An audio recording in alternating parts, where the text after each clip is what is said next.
Aconselhamento Pastoral com o pastor André Rodrigues.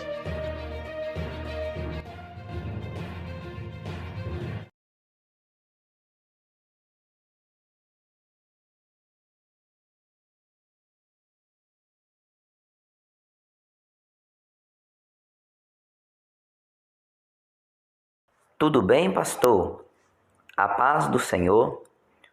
A paz do Senhor, Breno, tudo bem?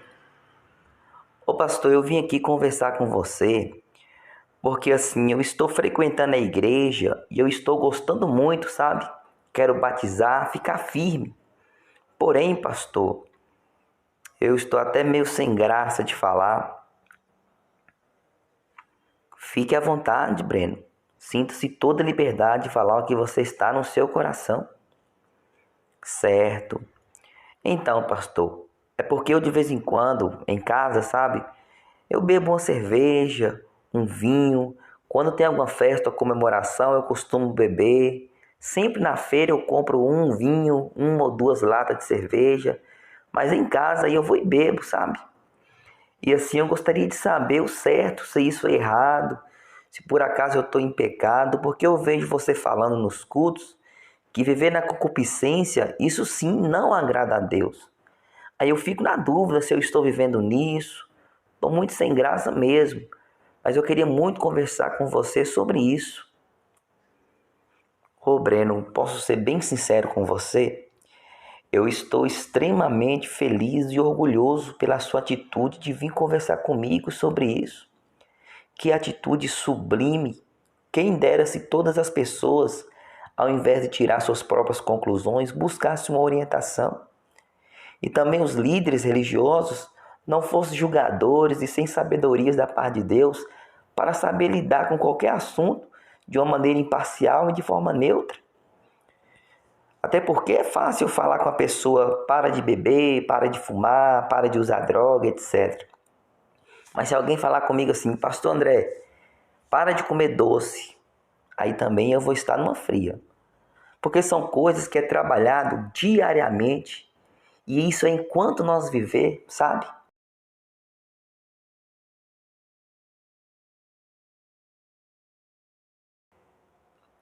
Mas vamos lá para o seu assunto. Como eu disse, parabéns mesmo, tá? Eu estarei sempre à disposição para conversar, seja qual for o assunto. Ô pastor, obrigado mesmo, viu? Eu até fiquei agora mais aliviado. Mas me diga aí. Sim. Então vamos por parte. A primeira coisa, antes de entrar para a Bíblia, é a questão científica e biológica mesmo. Como você diz que bebe de maneira social, então isso irá te afetar a médio e longo prazo. Que é aquele argumento, né, que diz que o vinho faz bem, que a cerveja tem a sua parte boa. Mas uma coisa é fato. Para quem condena a cerveja, é que o refrigerante ele faz muito mais mal do que a cerveja. O refrigerante ele é a bebida mais cancerígena do mundo. Então, às vezes, a pessoa vai condenar a bebida, a cerveja, o vinho, e ela bebe uma bebida que é mais mortal ainda. Mas se tratando em efeitos externos, aí sim, é porque as bebidas alcoólicas, elas é responsável por uma grande parte dos acidentes no trânsito, violência doméstica e uma porta para as drogas. Então, vamos analisar a bebida em si. A cerveja ela possui a produção no corpo do ser humano de um componente denominado como HDL, que isso é o colesterol bom. E o vinho ele tem um componente chamado resveratrol, presente na semente e nas cascas das uvas. Porém, ambos os dois, esses componentes em ambas essas bebidas, eles são pouco, nenhum, dois ou até mesmo 3 copos. Seria preciso beber litros para ter o benefício desses elementos nessas bebidas. E aí entra aquela questão do custo-benefício. Se vale a pena beber 3, 4 litros de vinho ou qualquer outra bebida alcoólica para ter os benefícios do HDL e do resveratrol. Pastor, pois é interessante isso, né? Mas o detalhe é que é uma luta para não beber. Nem que for de vez em quando, é difícil parar. Sim, eu compreendo. Mas tem um fator que eu quero analisar com você. Como você diz que tem esse controle de beber casualmente, porém, não se sabe se um filho, um sobrinho, um primo tem essa mesma capacidade.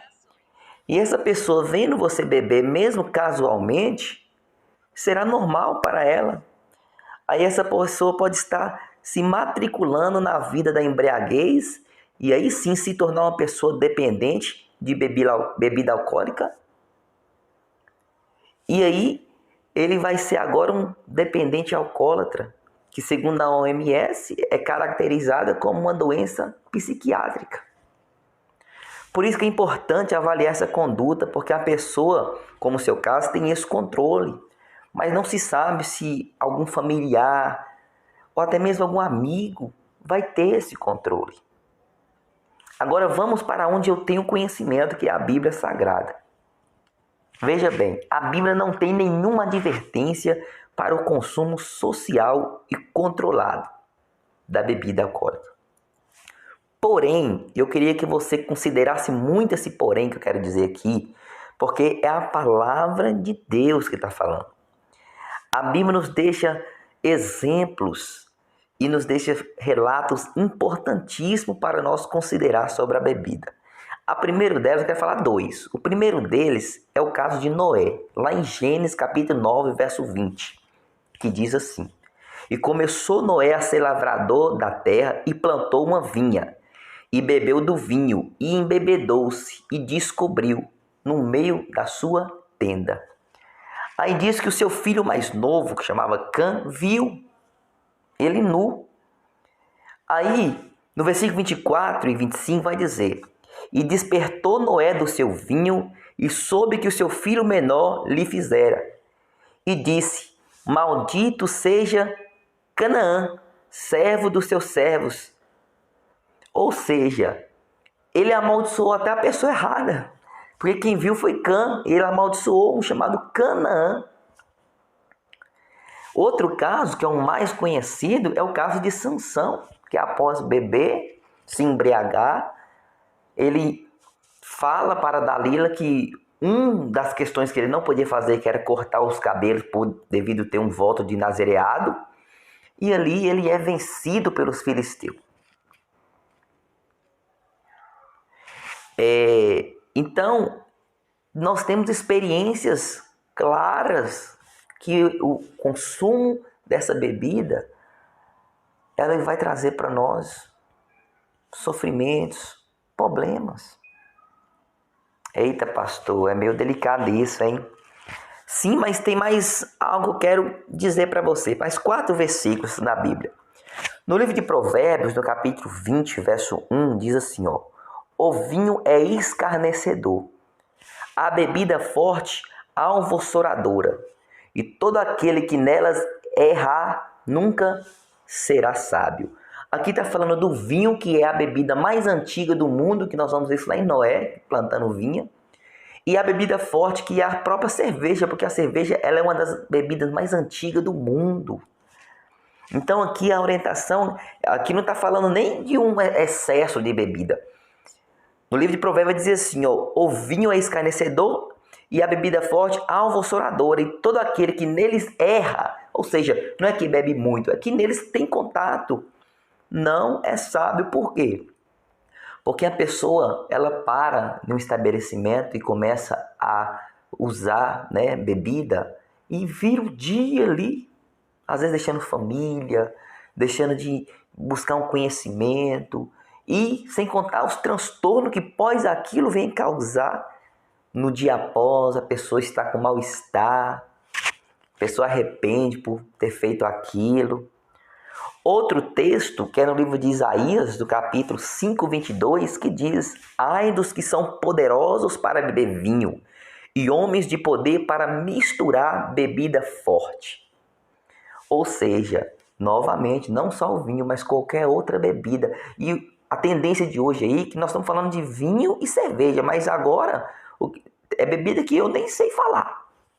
É tanta mistura que faz que é uma coisa prejudicial, né? E outro versículo muito importante, e esse aqui eu quero que você preste bastante atenção, que está lá em Provérbios do capítulo 23, no versículo 29 e 30, que diz assim, ó: para quem são os ais, ou seja, os sofrimentos? Para quem são os pesares? Para quem são as pelejas? Para quem são as queixas? Para quem são as feridas sem causa? E para quem são os olhos vermelhos? Para os que se demoram perto do vinho, para os que andam buscando bebida misturada. Ou seja, Breno, isso é uma imã que a pessoa começa ao pouco e às vezes ela consegue se manter no controle, como você está me dizendo, mas muitos não conseguem, ele vai inclinar para uma vida de embriaguez. Agora, falando um pouco mais específico, né, do teu caso, né, que você traz para nós uma questão de beber casualmente, eu quero fazer umas perguntas. Melhor, eu quero que você acompanhe o meu raciocínio. Por exemplo, a Bíblia fala sobre o racismo, que é proibido ser racista? Não que eu já tenha ouvido, pastor. Mas eu te pergunto, o racismo é errado? Com certeza é errado. Exatamente. Ou seja, não é necessário ter lá na Bíblia que não bebe nem um pouco para nós saber que isso pode nos prejudicar. Por quê? Porque o racismo, ele é hoje um fator que tem um grande problema no mundo e a Bíblia nem fala disso. E não precisa nem falar, porque nós sabemos que não é saudável o racismo. Então eu beber um pouco também, a Bíblia não precisa me relatar lá, beba só um pouco, porque isso vai implicar sobre a pessoa uma vulnerabilidade dela entrar e beber mais, e se tornar uma pessoa viciada, dependente, doente. Agora, aprofundando mais ainda no caso que você me traz, eu quero que você acompanhe o meu raciocínio também. Deixa eu te perguntar. Um atleta de alto nível, ele pode comer pizza, arroz, beber, descuidar da sua alimentação? Não, ele tem que se cuidar, pastor. Ele tem que ter uma alimentação para ele ter um nível de combate, né? Um nível lá para se desempenhar as funções. Perfeita resposta. Mas ele não é obrigado.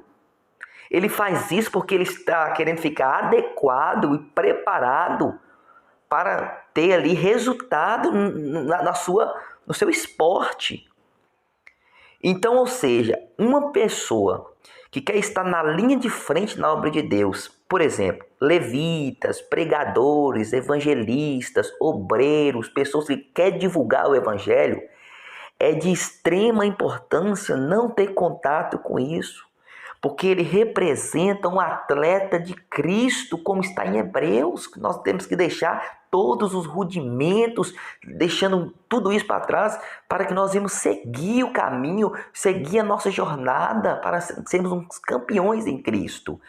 Então essa pessoa é de muita relevância, ela não ter contato com isso. Até porque ele não pode abusar da liberdade religiosa, de ser um mau exemplo para o seu irmão, para o seu próximo.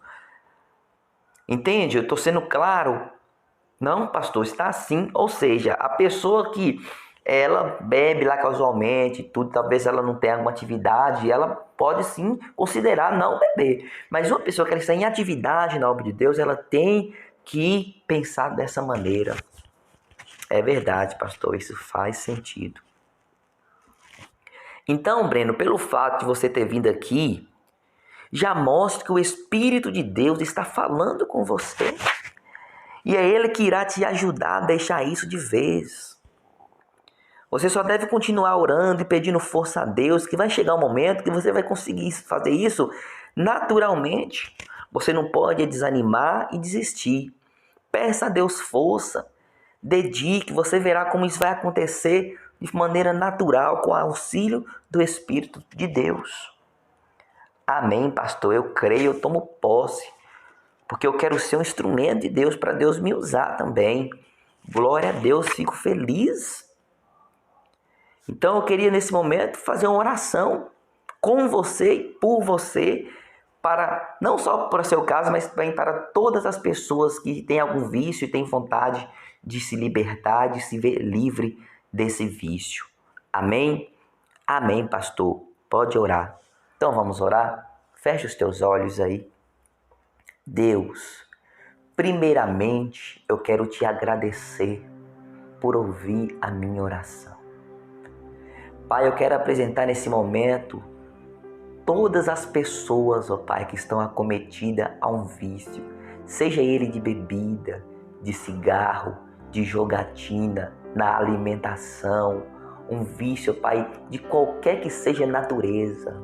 Eu peço que o Teu Espírito Santo visite esta pessoa nesse momento, dando a ela força, dando a ela capacidade para que ela possa se livrar. Aqueles que ainda não têm a consciência nem mesmo o desejo de se libertar, eu peço que o Teu Espírito Santo visite pela Tua misericórdia e livra, Senhor, porque quantas famílias têm sido dizimadas pela bebida e pelas drogas. Quantas famílias têm sido atormentadas por esses males. Quantas pessoas têm sido mortas, vítimas, ó Pai, desse alto consumo nos trânsitos, nos bares, nas praças e aonde for. Mas eu clamo pela Tua misericórdia nesse momento, que o Senhor cubra com Teu sangue, levando libertação, transformação, renovação, em nome de Jesus, Deus. Porque eu acredito, Pai, eu acredito no Deus do impossível, que visite esta pessoa que está tendo contato com esse material agora, que o Senhor venha abençoar, que o Senhor venha derramar sobre ele, derramar sobre ela a Tua presença, em nome de Jesus. Assim eu te agradeço. Amém e amém, Senhor. Portanto, Breno, eu digo para você, nunca perca a luz. Siga sempre a Jesus.